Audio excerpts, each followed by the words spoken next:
Disclaimer: the views and opinions expressed in this episode are those of the guests and do not necessarily reflect the official policy or position of USA Global TV and Radio.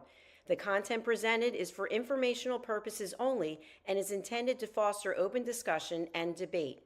Viewer discretion is advised. USA Global TV and Radio does not endorse any particular viewpoint and encourages viewers to seek out additional information and perspectives. Saving America with Dr. David D. Schein.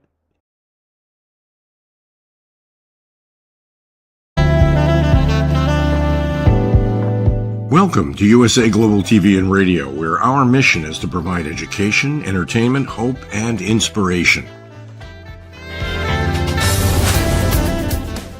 USA Global TV and Radio connects you with experts and audiences all around the world every single day to help you succeed in business and to live a richer life. Visit us at usaglobaltv.com to learn about career and life-changing training and mentoring programs like the Listening Mentor. Subscribe to our newsletter to stay informed about our special programs and offers. Discover how you can become a guest on one of our shows or a host or producer of a USA Global TV and Radio show of your very own. That's USA Global TV and Radio, where the doctor is always in.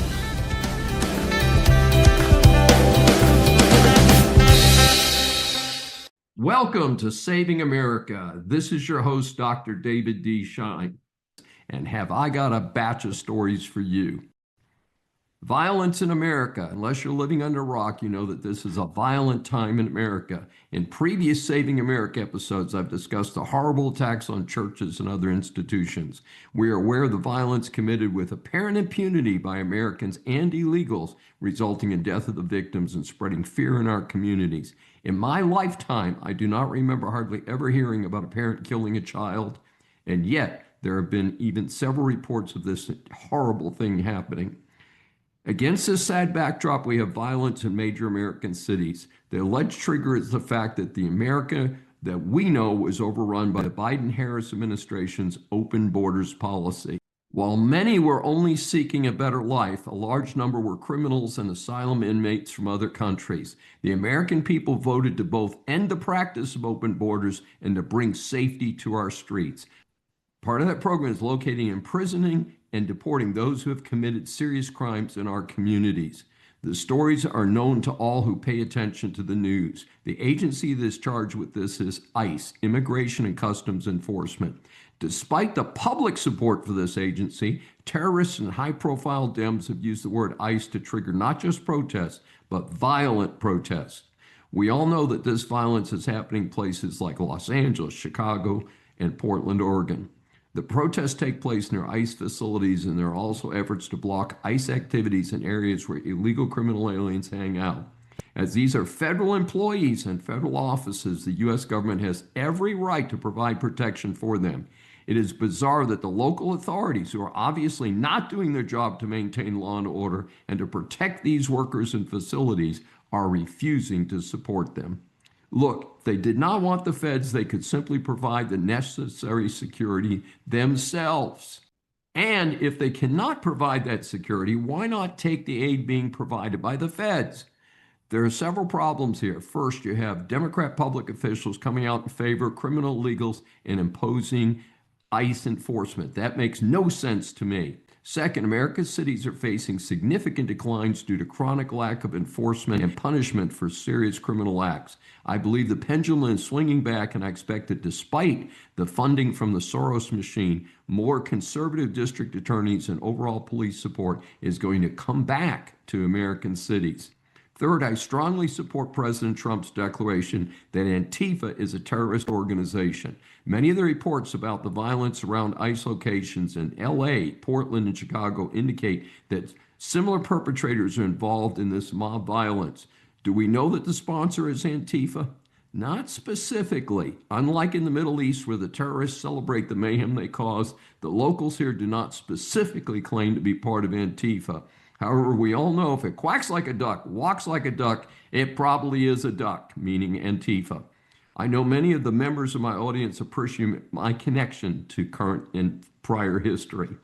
In this case, just over 100 years ago, the Bolshevik Revolution destroyed the Russian government and replaced it with a violent scourge that has haunted much of Europe, especially following the end of World War II.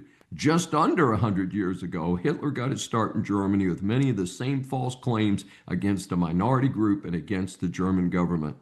The actions of Antifa and its associates are following the same pattern. While violence appears to only target certain federal workers and facilities, if they are successful, more and more mayhem will follow, involving more and more regular Americans. Now, I work 7 days a week. Many of the people that I know are working like crazy to support their families. How can such a large number of people in distant cities afford to spend their time doing violence? What about their food bills, their rent, their families? They do not seem to care about being arrested. In my opinion, most Americans never want to be arrested. Most of us do not even want a traffic ticket. Here's my point. This is too organized and too consistent across multiple sites to be merely local protests by random factions. I am hearing more reports, some of it brought out by Trump's declaration that Antifa is a terrorist organization. There is some type of organization and structure to what is happening here. While coincidences are possible, this is obviously not a coincidence. So if there are new actors today in the place of Hitler, Lenin, and Trotsky from the early 20th century, who are they?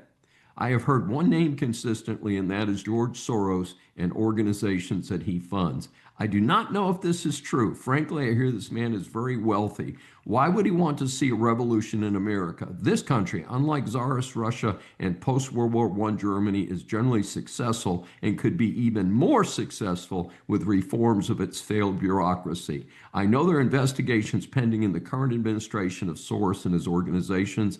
I am watching for those results. Peace in the Middle East. We have passed the second anniversary of the worst day for the Jewish people since the Holocaust. Reports are that the Trump-sponsored end of the suffering for the remaining Hamas hostages and the return of the deceased to their families has been endorsed by both sides. Hostages are to return to Israel dead or alive. Once that happens, as many as 250 prisoners held by Israel will be released. Israel is also then supposed to withdraw from the internal Gaza areas. Still in negotiation is extracting Hamas from Gaza, but as I've said before, given the infiltration of the population in Gaza, is it really possible to remove all the Hamas terrorists?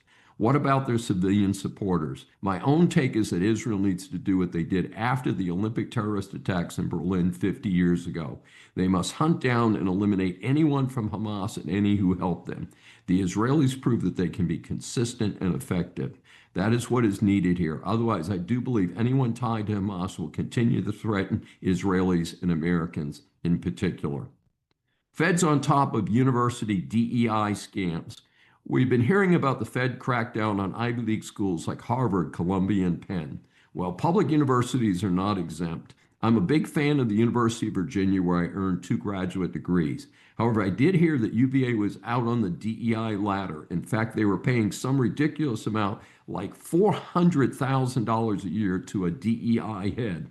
As I am remote to the university, I was not aware of what was happening. However, a while back, an alumni group connected with me with the mission to return UVA to a place that Thomas Jefferson would be proud of. The two-side approach of the feds coming at UVA from one side and concerned alumni from the other side seems to have worked. The UVA president resigned abruptly recently, about a year before his planned retirement. 2 government investigations of UVA have been declared resolved. I see progress here. All is not rosy. A state of Virginia university near D.C., George Mason University, is in the Fed's crosshairs for Title IX and civil rights violations. Last I heard, the president credited with much of this nonsense is still there. That might not be permanent on his part. Speaking of Virginia, chaos in the Dem plan to retake Virginia. I track politics in Virginia since it's my adopted home state and it's up close to D.C. Because of its proximity to Washington and largely Dem operation there, VA has a history of electing many Dem politicians. Well, they had a surprise in 2021 when Glenn Youngkin, a Republican, was elected, along with his Lieutenant Governor, Winsome Earl Sears. She is now running for Virginia governor against far-left Spanberger. Some dirt has come out in the lieutenant governor race, but the big dirt is the Dem candidate for Attorney General, Jay Jones. Just as the early voting started in Virginia, texts that Jones sent to another legislator have come out. In 2022, he wrote about 2 bullets to the head of a GOP representative. His full statement included reference to the children of that representative dying in their mother's arms. This is the talk of terrorists. The latest is that Virginia Senator Tim Kaine, a well-documented lightweight, has spoken out for Jones staying in the race. I hope not only that Jones will lose, but that Kaine will soon be replaced in the Senate. The latest polling has Spanberger ahead of Winsome Earl Sears by 8 points. I hope the Jones controversy and the usual approach of more conservative voters not participating in the polls may mean a different outcome. In addition, in the lieutenant governor's race in Virginia, there's an interesting article by Virginia Grace McKinnon in the Daily Signal discussing a movement by a coalition of traditional Democrats to support GOP candidate John Reed. The coalition's model is, this isn't about party, it's about Virginia's future. This could mark a positive trend. I do not support blindly supporting the candidates of either political party. I have also been encouraging more Americans to vote in primary elections where the candidates in the general election are decided. Government agencies censoring Americans. An interesting article in the Washington Free Beacon by Aaron Schuberheim discussed the Department of Homeland Security's Cybersecurity and Infrastructure Security Agency, CISA, with a focus on censorship during the 2020 elections and tied to concerns about COVID. An example in the article describes a tweet in what was then called Twitter that was taken down when CISA contacted Twitter to complain that it was misinformation. The source of the example was credited to the Senate Committee on Commerce, Science, and Transportation. That's current day. Of course, Americans later learned that the lefties in government labeled anything they disagreed with as misinformation. The article presents a balanced approach explaining the extensive free speech violations by CISA, but also expressing concerns more recently that the FCC's chair comments regarding Jimmy Kimmel's inappropriate comments around Charlie Kirk's assassination might lay the groundwork for even more government censorship.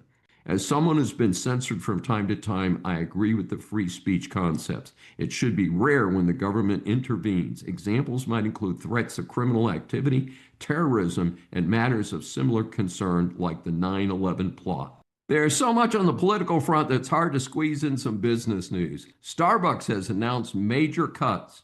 Starbucks has become a fixture of American culture. Their locations seem to be everywhere and even in other countries. Many people comment on the high cost of a cup of coffee or food items at their locations. With Americans watching their budgets, I'm not surprised that Starbucks is reviewing its entire operation. Reports are that CEO Brian Niccol is going to cut costs by $1 billion. Involved are 900 headquarters jobs and closing locations that are not profitable. The closings have hit close to home as 2 Starbucks near our studios here in Houston, Texas are listed as closing or have already closed. In fact, a friend of the family is working at a location in California, which has now closed.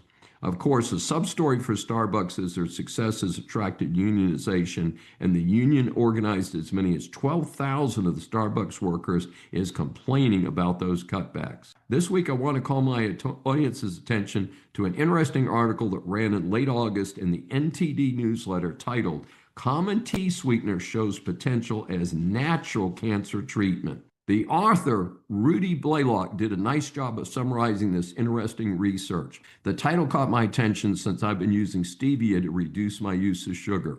The subtitle of the article is, "The Findings Could Lead to Affordable Natural Cancer Treatments for a Disease That Kills Many Patients Within 5 Years." I assume that most of my audience know that stevia is a plant and the leaves have sort of a sweet taste. Over the last 5 years or so, many have begun to use this sweetener made from the leaves instead of sugar or other artificial sweeteners. Full disclosure, since I use it, does not taste exactly like sugar. The research comes from Japan's Hiroshima University. Just so you know, using stevia like I do to sweeten iced tea is not going to protect you from cancer. The stevia study was combined with a certain bacteria to create the medication. The target is pancreatic cancer. This cancer is often a silent killer since it's in the center of the torso of the human body, usually not detected until it's too late to save the patient. A source cited in the article explained that most pancreatic cancer patients die within 5 years. The survival rate is less than 10%. The article indicates that the experimental medication attacks the cancer cells, but not the nearby healthy cells. I refer our listeners to the NTD article for much more detail. All rise. Our series Interviews for Saving America establishes that the world is full of interesting people. Once you hear from our next guest, I am sure you will agree that he deserves the moniker of interesting person. Saving America welcomes Garrett Biss, who is a retired Marine Corps pilot, addiction recovery coach, and TEDx speaker. After retirement in 2015, Garrett confronted challenges common among veterans: anxiety, depression, and a sense of displacement. Turning alcohol as a crutch, it wasn't until suicidal ideation took hold that he sought change. Rather than traditional addiction treatments, Garrett's path was shaped by mentoring that emphasized self-worth, rediscovery, and his identity, and tapping into inherent strengths. This approach not only alleviated his addictive behaviors, but also reignited his passion for life. Garrett's transformative experience sparked his commitment to assisting others with recovery tools, grounded in positivity and personal strength. He often remarks that while numerous resources aid individuals in emerging from their darkest moments, he aspires to propel them even further toward their highest potential. In 2017, he co-founded an addiction recovery residence in North Carolina, serving as an interim program director, executive director, and former board president. Additionally, Garrett crafted a recovery program and curriculum deeply rooted in positive psychology and principles of human flourishing. Developed by Garrett, Valiant Path is tailored specifically for veterans, blending group coaching, one-on-one emotional processing, and evidence-based recovery methods. A graduate of the Clark School of Engineering at the University of Maryland and holding a master's from the Haber's Business School at Auburn University, Garrett's spirit of service soars beyond recovery. He is a pilot for the Civil Air Patrol and helms a global water nonprofit, 1 Million Goal Incorporated. Hey, we had to shorten this bio so we'd have time for the interview. And here we have Garrett Biss for his first interview on Saving America. David, thank you so much for the invitation. I'm really excited to have this conversation, and I appreciate the work that you're doing and spreading messages and some inspiration and ideas out to America. Doing our best here. And as you know, we ask our guests 3 questions. American vets are experiencing trauma related to their military service. This is leading to the problems that you're addressing. What are the underlying causes for these problems? Why are we confronting these problems? Yeah, so that's a great question. So one of the things I noticed and really kind of inspired some of the work or presentations I do, I noticed that there was a little bit of a misconception in the mental health field, especially, and probably in the general population, that if a veteran is struggling with some kind of mental health challenges or substance challenges after service, that it must be tied back to some kind of trauma that they experienced in the service, whether on the battlefield or military sexual trauma, or maybe a training mishap or something that they experienced that was a catalyst for the suffering or the way that they struggle to re-engage in life after military service. So as a population, veterans are more than 200% more likely to struggle with mental health challenges or suffer with addiction. 1 in 5 post 9/11 or GWAT veterans is expected to experience or be diagnosed with PTSD. And sadly, many more than 20% will experience some pretty severe symptoms of PTS. So what I have found is that regardless of what a veteran experiences while they're in the military, that transition from military service itself can be traumatic. And the reason I say this is because the way, we as humans, we have some fundamental human needs for our basic mental and emotional well-being. This is something all humans have, but when we look at our needs we're biological creatures, so of course we have needs for food, water, and shelter, but we also have needs for connection. We're tribal creatures. We do our best when we have a sense of belonging, when we're part of a group, and it's actually even hardwired into us. Our ability to emotionally regulate, our ability to get through difficult and challenging times, our ability to perform the best all comes back to and relies on this need, this fundamental need that we have for connection. We also, with that need for connection, have a need for authenticity. We need to be able to show up as we are, to express our wants, to ask for our needs to be met, and not fear that if we show up authentically, it will jeopardize our connection. So connection, authenticity, and the third fundamental need that we have is the need for meaning. So I used to understand meaning as something that maybe provided a little joy, a little context in your life. But after studying the work of Dr. Viktor Frankl, and he's most famous for his book Man's Search for Meaning, I came to understand that a sense of meaning in our life is much more profound. It's actually what provides our capacity to endure suffering, to endure some of the hard and challenging times that we face. So when you look at a veteran or you look at a military service member, the way that they've come to meet these fundamental needs for connection, for authenticity, and for meaning is taken away from them. So this foundation that they've built and the way that they've met this foundation for these basic needs for mental and emotional well-being is lost when they take off the uniform for the last time. And this is something I think is missed and isn't properly addressed. It's not just the challenges of things, sadly, there are a lot of veterans that struggle because of things that they witnessed on the battlefield or things that they witnessed while deployed.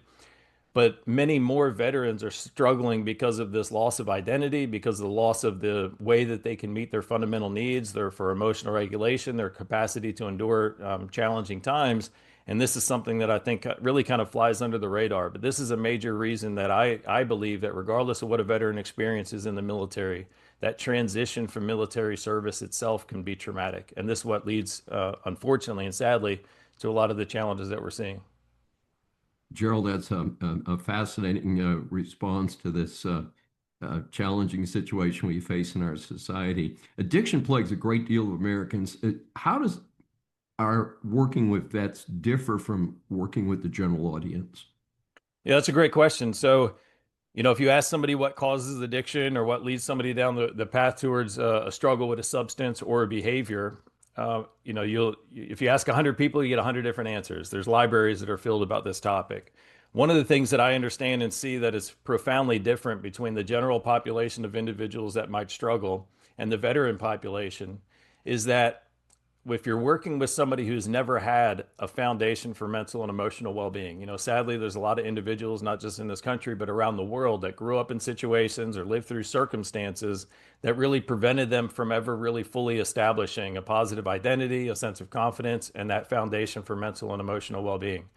If you're working with a population such as that, it's profoundly different than working with a population of individuals like veterans who often had a very strong foundation for their mental and emotional well-being. So if you're taking systems and programs and resources that are designed for a population that has really never experienced that strong foundation for their mental and emotional well-being, that resilience against substances and behaviors, and you're trying to map that onto or provide that to a population of individuals that really their struggle is not that they never had a strong foundation, that they never had the resilience, against some problematic behaviors, but that they once had it and they lost it. They've been through a major transition and they lost that strong foundation that they had. So that's the profound difference, really the fundamental difference that I see between working with veterans. Really, my job with veterans is not to help them see themselves in a way they never saw themselves, but to help them see themselves and remind them of who they once knew themselves to be.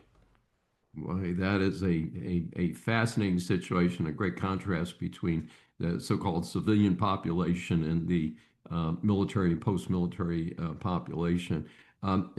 We want to spend some time talking about your breakthroughs in treatment for vets. Explain some of the key steps you've developed, including how Valiant Path can help. How does that work? Yeah, so great question. So first, I'll make mention of a term that you use, treatment. So I work non-clinically in the mental health field. So I understand clinical care is more pathology focused. So identifying what's wrong with somebody and then help mitigating the negative effects of any symptoms or defects or diagnoses that might show up. In the non-clinical mental health world, so really if you're thinking peer supports, coaches, or really the field of positive psychology, the focus is not on what's wrong with somebody, but what's right with somebody. What are the innate or the latent strengths that they have? What's the value that they have?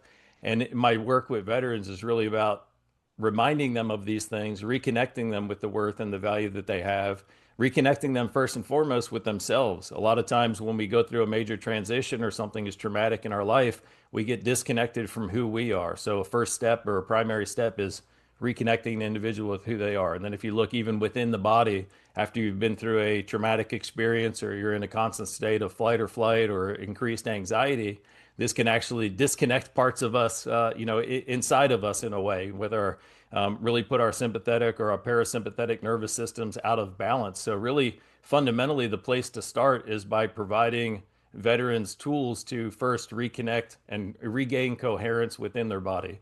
This can help alleviate some of the anxiety, some of that fight or flight sense that you're constantly in, so that then they can continue that journey and continue to do the work. And then it becomes connecting with the value and the worth that they have. We're hardwired as individuals for, and really all biological creatures are hardwired for self-preservation or preservation first. Absolutely. The sad effect of this is that, is that we tend to focus more on the negative. So that's not just negative around us, but more of the negative inside of us too. And this comes back to that self-preservation. If I were to make some mistakes last week, or there are things I didn't like about myself, or there's weaknesses that I've identified, or things that I'm not great at, this tends to consume more of our cognition or more of our mind than the wins and successes that we've had along the way. Because if we were to repeat those failures, if we were to make those same mistakes again, then this could jeopardize our preservation. So it makes sense why we do that. Unfortunately, the sad consequence of that is if I think of my mind as a browser and I have all these tabs open on my browser, all of these thoughts and memories open in my mind, if they're predominantly negative thoughts or negative reminders of things that I've done in the past or mistakes or times I've let people down, that doesn't do very well for our self-esteem and our sense of confidence. So there's a tremendous opportunity to help remind individuals of the wins and successes and the strengths that they've had, so they begin to see themselves in a different light. They begin to value themselves a little bit differently. And this is what really creates that first step or that foundation to then go on and re-engage in things that are meaningful to you. Find a sense of purpose and passion in your life and get reconnected with that. And that's really a replication of the journey that I went on. As you mentioned, I didn't go through more of a traditional treatment model, but I was fortunate to be connected with a coach and with a mentor who helped me do that work of reconnecting me with the strength and the worth that I had as an individual, reminding me or encouraging me to remind myself of wins and successes that I had along the way. And this started to shift my perception of myself, help me see myself as somebody who was deserving of joy and happiness and success in my life.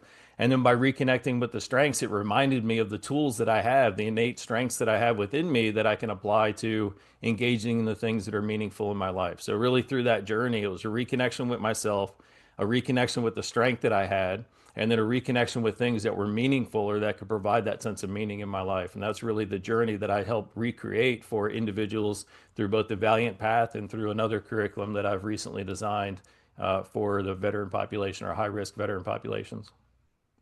Well, it's a fascinating situation, and I hope the word gets out more because I don't know how many thousands and thousands of vets we've had through the military. We don't have the same numbers, of course, that we had in previous generations, Right. but we're still experiencing every one of them is a valuable person, and doing our best to help them return to the path sounds like a good approach.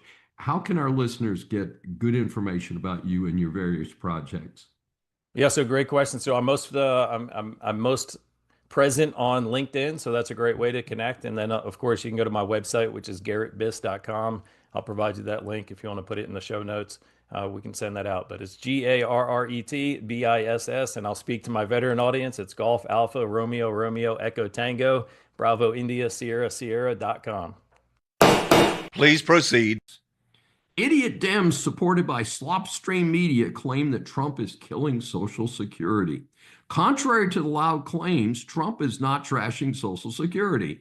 The Social Security Administration put in a security measure that requires active account holders to change their bank deposit information only online.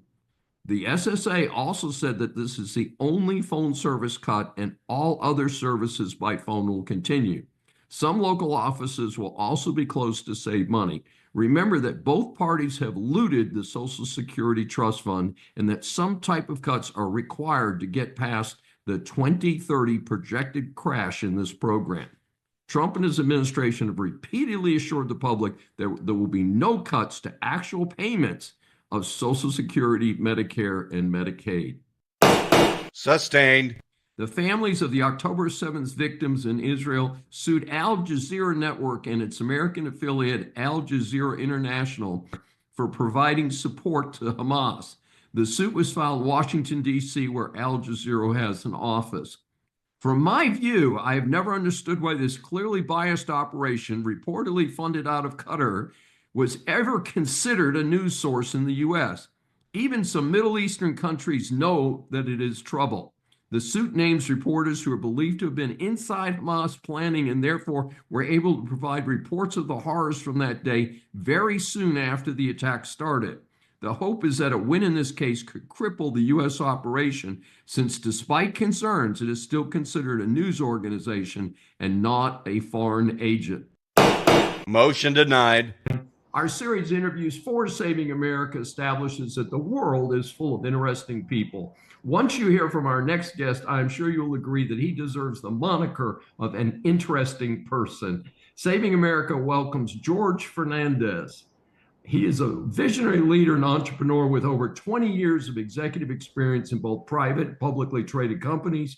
He specializes in electronic payments, ATMs, cryptocurrency, and precious metals. Thank you. Throughout his career, George has driven the creation and implementation of strategic and has established several companies as market leaders. He's played a pivotal role in decision-making, actively participating in design, market strategy development, and launch of innovative products, including the world's first ATM to dispense gold-backed notes.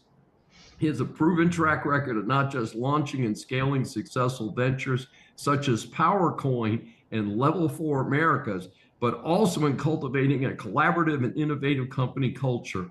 Under his leadership, PowerCoin rose to become one of the most profitable crypto ATM deployers globally. During his time at Level 4 Americas, he guided the company to its position as the largest retail ATM deployer in Mexico and a prominent player in ATM software testing in the U.S.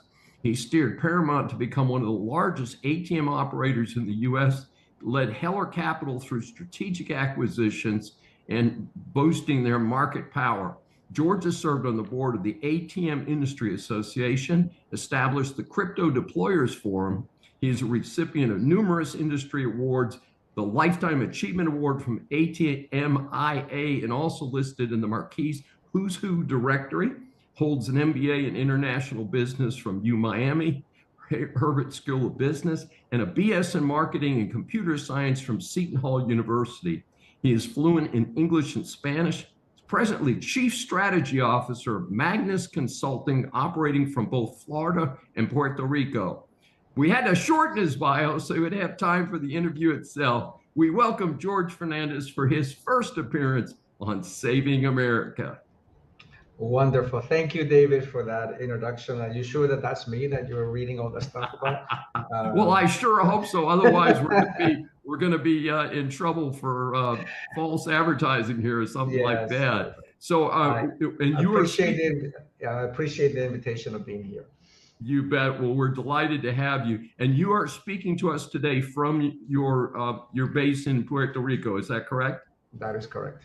Okay, your first time interview from the island, and we're delighted to have you. As you know, we ask 3 general questions of our guests. In our years interviewing guests on Saving America, you're our first guest to speak about Puerto Rico. You have shared with me that the island is faced with challenges, but many are the result of problems of administration. Please explain more about that to our audiences. Sure. So one qualifier before I give my opinions, and that is I am not Puerto Rican. I wasn't born here. I wasn't raised here. I've been traveling to this island for the last 30 years on business. I've been married to a wonderful Puerto Rican lady for the last 12 years, and I've lived here for the last 5. So that's kind of my connection to the island. I have gotten pretty involved in the local, politics, not being a politician, but just being aware of what's going on in the island. And I find that, traveling the world sometimes is better to have an opinion about something when you're not emotionally connected to that subject, right? So as I've traveled here and as I lived here, and again having a Puerto Rican in my house, I hear a lot of the things that are historical, which have led to some of the problems. And again, having my background, and I'm originally Cuban, but I lived in Spain and the United States and lived abroad, done business all over the world. I'm able to look at the situation here with a completely different set of eyes from perhaps the locals who look at it mostly from a passionate perspective and point of view. So that as a background to make sure that people understand that I'm saying this not as a Puerto Rican, but as an unattached person in this situation. So on to your question. Yeah, I mean, this is an island that it's 100 miles across and 35 miles up and down. On its best day, has about 3 million people that reside here. So you look at it and you say, it should not be a difficult place to manage and govern. Yet it is, right? And I am a amazing patriotic American, but I think a lot of the issues in this island are caused by the United States, because this is a place that historically, it's never been independent. It was first a Spanish colony for many, many years. And then, over the last 100 years or so, it's been an American colony, right? And even as an American colony, it's gone through a couple of different gyrations of that over the last, since the early 50s or so. It's a commonwealth of the United States, and Puerto Ricans are American citizens. But because it's not a state and it's not an independent country, it's kind of in this hybrid middle. And that creates a lot of the confusion of the local population here about who they are. Are they Puerto Ricans? Are they U.S. citizens? And the population is kind of divided, right? A lot of them, Puerto Ricans are very proud of the island. They're very proud of their heritage. And so you ask any Puerto Rican in the streets, they will tell you that they're first, they're Boricuas, and Boricua is even more than Puerto Rican. Is more like a deep sense of patriotism to the island. But at the same time, they have a passport that doesn't say they're Puerto Rican citizens, right? They have a passport that says they're American citizens, and they get most of the funding for anything in this island comes from the United States. But the problem is the United States just sends money over, right, without any accountability. And there is where I think the problem lies, right? This island receives billions and billions and billions of dollars every year in aid from the United States, whether it's for social programs or just direct cash, right? But very little accountability. And human beings are very easy to corrupt. So when you have that amount of money in the hands of people that are not being sort of held to any kind of responsibility what they do with the money, it only helps to create this corruption, right, that is going on here. And a lot of the issues in this island are because most of the administrations, and regardless of what party is in power, they use that money and in a corrupt way. Again, these are all my opinions, but if you look at the amount of money that gets sent to the island, and then you look at the infrastructure here, things don't make any sense. Like the roads here are in very poor shape. The electric system in this island is held together by barbed wire and duct tape, right? The Hurricane Maria in 2017 kind of showed the poor state of the system, and it hasn't been repaired. It was kind of patched up, and we get electricity, but 99% of the homes in the island have a generator, right? Because we don't trust the power grid, we don't trust the generation. So you look at this island. This is an island which has one governor and literally 100 senators and representatives, right? And each one of those has a staff of people.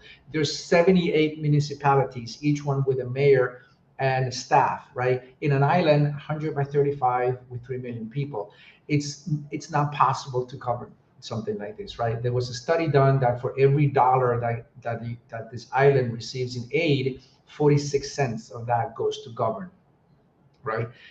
It doesn't have to be that way. So I think, if you were to streamline the government in this place, you will probably have a much more efficient government. And if the United States were to put accountability for every dollar that they send to the island, I think we would eliminate some of this corruption that we have here. So government here is not people that run for governor, not just government, but any local, any public service office.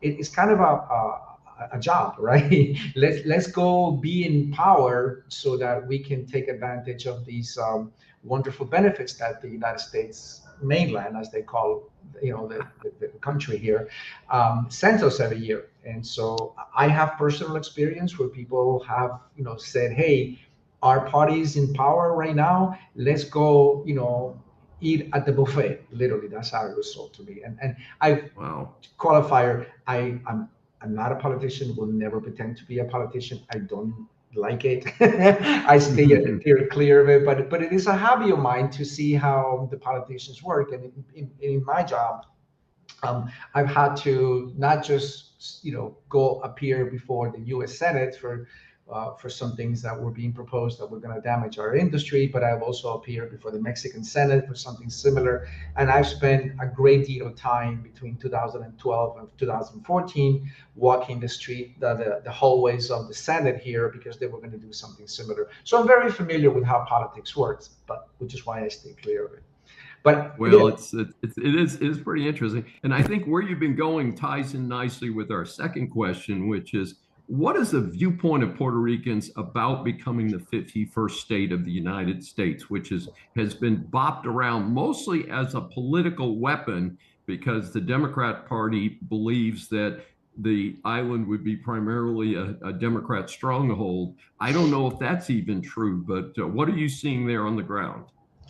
Yeah, so because Puerto Rico is not a U.S. State, right? There's primarily two parties here, which have nothing to do with Republicans or Democrats. The population here is divided amongst people that want statehood, right? They want Puerto Rico to be a state, and that is called the PNP party, the Partido Nuevo Progresista. And then there's the Popular Party. The Popular Party wants Puerto Rico to remain its current status quo. Okay, and then there has been an independent party that up until this year has been on the fringes, right? People that want Puerto Rico to be an independent nation, and that used to be polling around 1% of the population. Interesting this year, that party created an alliance with another party in the island, and all the polls say that they are going to be second, which is historical in the island, right?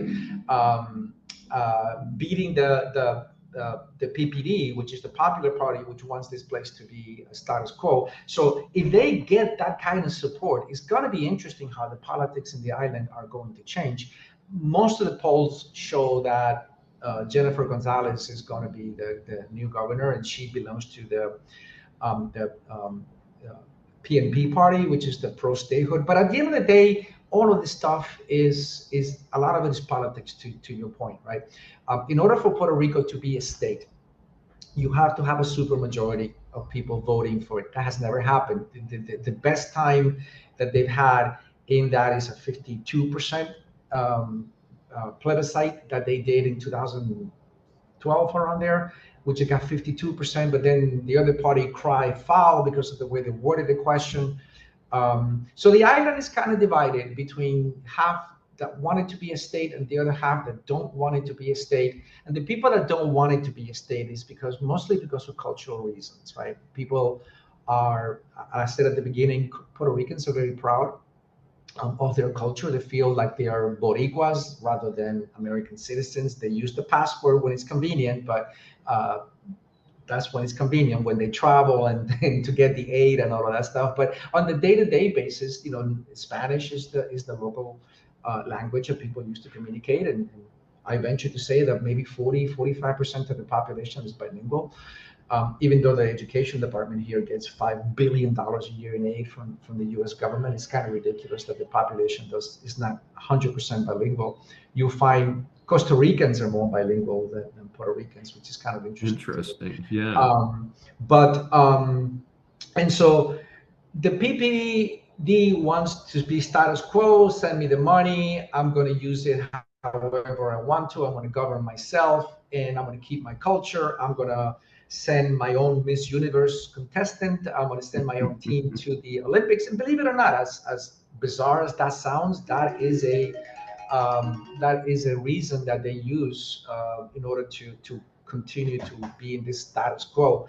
The PNP party says, no, we are discriminated against because we're, second-class citizens. When I've challenged everybody to define what those things are for me, nobody can give me a reasonable, unemotional answer, right? So the people that want to be independent, the PNP party, I say, well, how are you discriminated? Please explain that to a non-Puerto Rican. And they give me all these things, which are all emotional, right? None of them are factual. And so I think because of the interesting dichotomy of the island, again, there's a lot of confusion as to who are we, right? As an island, as a nation, and some people do identify with being Americans, and the PNP party is, they wave both flags with equal enthusiasm, and it's funny. I'm a gringo here, which is kind of ridiculous, right? But I'm a gringo here. I have a U.S. flag on my truck, and people go, oh, they refer to me in my neighborhood as the gringo, and I'm like, what's a gringo? So are you. I remember one time there was this soccer team. Anyway, it's a long story, but the U.S. was playing another country for the World Cup, and the U.S. lost, and this bunch of guys were sort of, being glad that the Americans lost, but they were doing it in a very derogatory manner, and F gringo and this, that, and the other. And I went over there and I said, hey, what part of Colombia are you from? And he said, what are you talking about?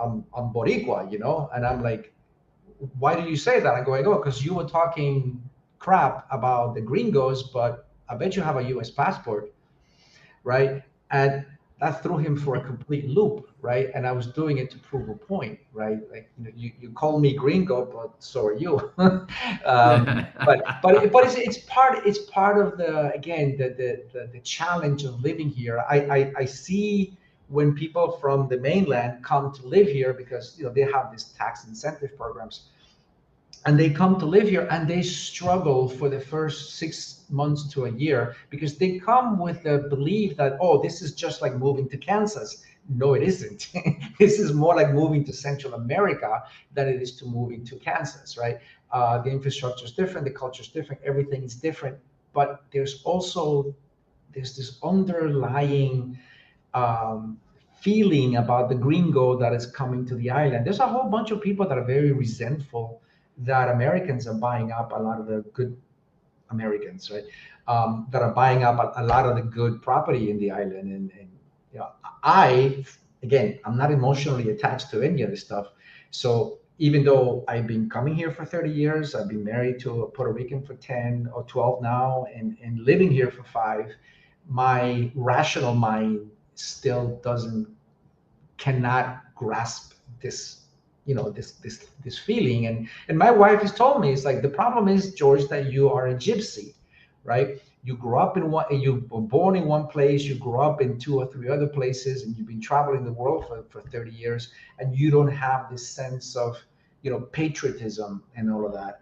And I'm like, okay, fair enough. Maybe if I was born and raised here and had the history that the Puerto Ricans have, maybe I would feel that way. But since I don't, I look at all these things in a very practical manner, and a lot of it doesn't make sense to me. My father, taught me that in someone else's house, you don't have an opinion, right? So I say these things to you, and I used to say these things when I first moved here to people that were from here, and I was not a very popular person. So my wife was like, you need to tone that down. My wife is an attorney, and so she has a lot of customers, and she's known in the community, and she's like, look, stop being a gringo, and just, you're not going to change history. I agree with you now that I've met you and we've traveled the world together, but you're not going to change culture. So just accept it. And so I do. And with that, we're running a little bit long, but sure. I wanted to get in our third question and give you a chance to talk a little bit about your business, because your business doesn't really have anything to do directly with Puerto Rico. But you are a pioneer in the ATM industry and crossing over with cryptocurrency, which is also something very avant-garde. Please share with the audience what you project will be the further developments in those industries. Sure. So the whole concept of, so the first Bitcoin was created in 2009, and then by 2013, this ATM showed up that will allow a person to buy Bitcoin through an ATM, using cash.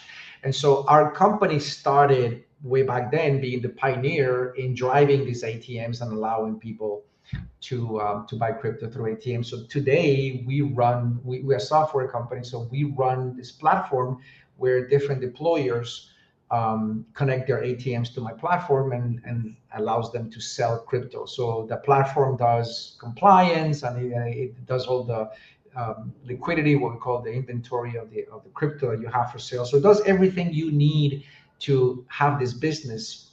The deployers do the last mile, which is like they buy the machine and they install at retailers and deal with the retailer. So that's what we do. That's what we've been doing. Lately, we've been pivoting a little bit and being more of a what I call a financial center, right? So we still sell crypto. That's what pays our rent. But we are also selling other products and services to that same machine, right?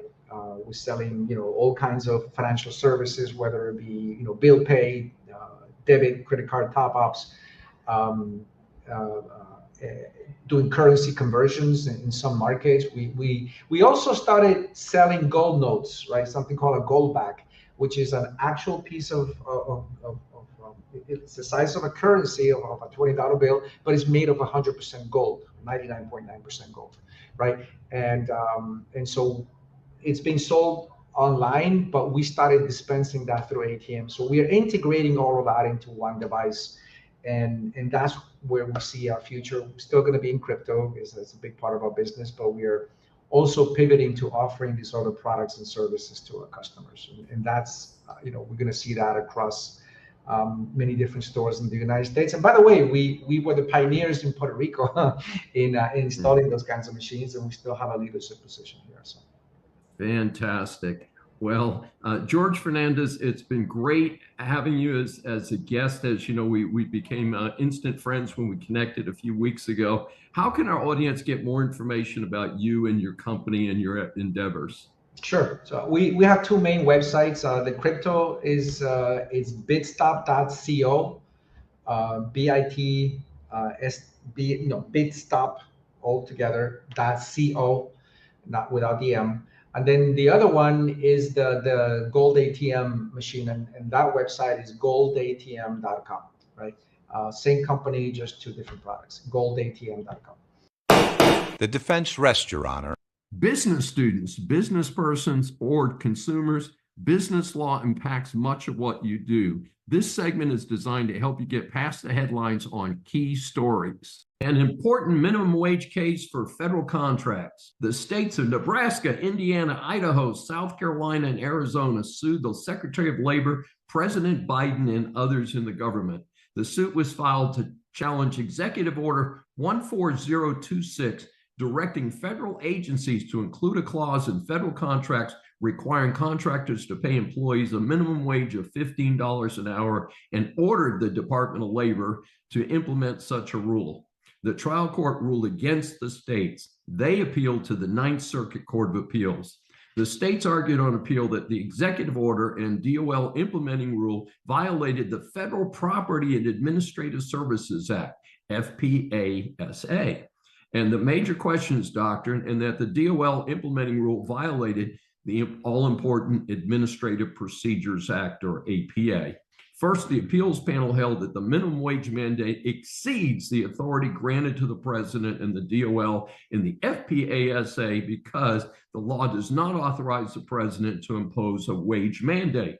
The president cannot issue an executive order instructing agencies to carry out the minimum wage mandate by posting to any of the operative provisions of the law. The court held the same was true for the Department of Labor. Second, the panel held that the major questions doctrine does not apply because the executive's reliance on the FPASA for the minimum wage mandate is not a transformative expansion of its authority. Third, the panel held that the Department of Labor's implementing rule was subject to the arbitrary and capricious review under the APA, and the DOL acted arbitrarily and capriciously when it failed to consider alternatives to the $15 per hour minimum wage mandate. Even the Ninth Circuit Court of Appeals, which often sides with Washington, did not agree that Biden's executive order was okay. Objection, Your Honor. The FCC is investigating Disney and ABC over DEI practices. This was announced by Brendan Carr, chair of the Federal Communications Commission, that the entertainment giant is promoting invidious forms of DEI discrimination, referring to diversity, equity, and inclusion practices. From Carr's letter to Disney CEO Robert Iger, Carr stated that the FCC's Enforcement Bureau will review whether Disney or ABC have violated any FCC equal employment opportunity regulations. He added that the probe will apply to both past and current policies. Numerous reports indicate that Disney leadership went all in on invidious forms of DEI discrimination a few years ago, and apparently did so in a manner that infected many aspects of your company's decisions. Please raise your right hand. The solar company, which received $3 billion from the Biden loans, warns it might go bankrupt. According to a report by the Washington Free Beacon, Sonova Energy received the largest federal loan to a solar company in history. My question, why is any government money loaned or given to any company that is not directly connected with advancing the military interests of the USA? Note that I favor solar and alternative energy sources, but it has to be done based on the markets, not the insane decisions of an out-of-control Dem whack jobs. Where was the GOP when this nonsense happened? Where was the slopstream media? This is reminiscent of Solyndra, a solar company that ended up going bankrupt after getting over $500 million in our tax dollars from the Obama losers. May I remind you, you're still under oath. In a bit of good news, the FBI announced that it has in custody a top MS-13 gang leader. Joe Vargas Escobar, also known as Momia, within the gang, was arrested by agents in New York. He was brought before a federal magistrate and ordered to remain in custody and is then being transferred to Nevada. He is charged with racketeering and is associated with at least 11 murders. He reportedly ran the gang's Nevada and California operation. Note that he was in New York when arrested. So he ran to a state where he thought he could game the system. Well, the Trump administration has finally caught up with him after this ludicrous threat to public safety under the Biden-Harris administration. Silence in the court. I came across a fascinating article from the Wall Street Journal titled "Why Florida's Condo Owners Are So Desperate to Sell." That caught my eye since Florida seems to be the place everyone wants to live these days. The article indicates that insurance increases, special assessments, and limited financing options have jacked up costs beyond reasonable market conditions. Older units are taking a bigger hit. The article noted that some 30 years or older condos are down 22% over the last 2 years. Again, a bit of a surprise. This session is adjourned. Thanks for joining me for Saving America. If you have questions or comments, please find me on various social media sites. I'm Dr. David D. Schein, and I will see you next week. Welcome to USA Global TV and Radio, where our mission is to provide education, entertainment, hope, and inspiration. USA Global TV and Radio connects you with experts and audiences all around the world every single day to help you succeed in business and to live a richer life. Visit us at usaglobaltv.com to learn about career and life-changing training and mentoring programs like the Listening Mentor. Subscribe to our newsletter to stay informed about our special programs and offers. Discover how you can become a guest on one of our shows or a host or producer of a USA Global TV and Radio show of your very own. That's USA Global TV and Radio, where the doctor is always in.